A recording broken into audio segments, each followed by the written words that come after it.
రాజ్యాంగం పైన ప్రజల తీర్పు పైన గౌరవం లేని జగన్ రెడ్డి రాజకీయాల నుంచి తప్పుకుంటే రాష్ట్రానికి ప్రజలకు మంచిదని ధ్వజమెత్తారు మంత్రి ఆనం రామనారాయణ రెడ్డి. ప్రభుత్వం చేపట్టే ప్రతి కార్యక్రమంలోనూ కార్యకర్తలు భాగస్వాములు కావాలని దేవాదాయ మంత్రి ఆనం రామనారాయణ రెడ్డి సూచించారు. ఆనం నివాసంలో కార్యకర్తల సమావేశం జరిగింది. ఈ సమావేశంలో ఆత్మకూరు నియోజకవర్గానికి చెందిన 6 మండలాల నాయకులు కార్యకర్తలు పాల్గొన్నారు. ప్రభుత్వం చేపట్టే ప్రతి కార్యక్రమంలో కార్యకర్తలు భాగస్వాములు కావాలని పిలుపునిచ్చారు.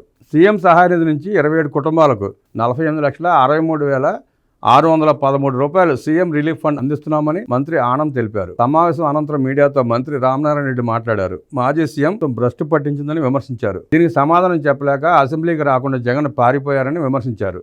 ఆయన ఇంట్లో కూర్చుని ప్రశ్నలు అడిగితే అసెంబ్లీలో తాము సమాధానం చెప్పాలా అంటూ నిలదీశారు. ప్రజల శ్రేయస్సు అభివృద్ధి కోసం చట్టాలు చేసే చర్చలు జరిపే గౌరవ సభ అసెంబ్లీ అని, అలాంటి శాసనసభ అంటే జగన్కు కనీసం గౌరవం లేదా అని నిలదీశారు. జగన్ తీరుపై వైసీపీలో గెలిచిన మిగిలిన ఎమ్మెల్యేలు మనోవేదన చెందుతున్నారన్నారు. కనీసం వారినైనా సభకు రానివ్వాలని కోరారు. కూటమి ప్రభుత్వాన్ని ప్రశ్నించే అర్హత వైసీపీకి లేదన్నారు. ఏపీలో అరాచకవాదులకు తావు లేదని, రాష్ట్రంలో అరాచకం సృష్టిస్తే చూస్తూ ఊరుకోబోవని హెచ్చరించారు. ప్రజలే ప్రతిపక్ష హోదా ఇవ్వకుండా ఘోరంగా ఓడిస్తే అసెంబ్లీలో అధికార పక్షాన్ని ఎలా అడుగుతారని మంత్రి ప్రశ్నించారు. ఎమ్మెల్సీ ఎన్నికల్లో వైసీపీ మద్దతు ఇచ్చిన అభ్యర్థులను ప్రజలు ఓడగొట్టారని మంత్రి ఆనం రామనారాయణ రెడ్డి గుర్తు చేశారు. రాష్ట్ర గవర్నర్ అబ్దుల్ నజీర్పై అసెంబ్లీలో వైసీపీ ఎమ్మెల్యేలు అమర్యాదకరంగా ప్రవర్తించారు. పేపర్లు చించి ఆయనపై విసిరేసి అగౌరవపరిచారు. గవర్నర్కు ఏ రాజకీయ పార్టీతో సంబంధం ఉండదు. వైసీపీని ప్రజలు 11 సీట్లకు పరిమితం చేశారని జగన్ కోపంగా ఉన్నాడు. జగన్కు రాజ్యాంగంపై ప్రజల తీర్పుపై గౌరవం లేదు.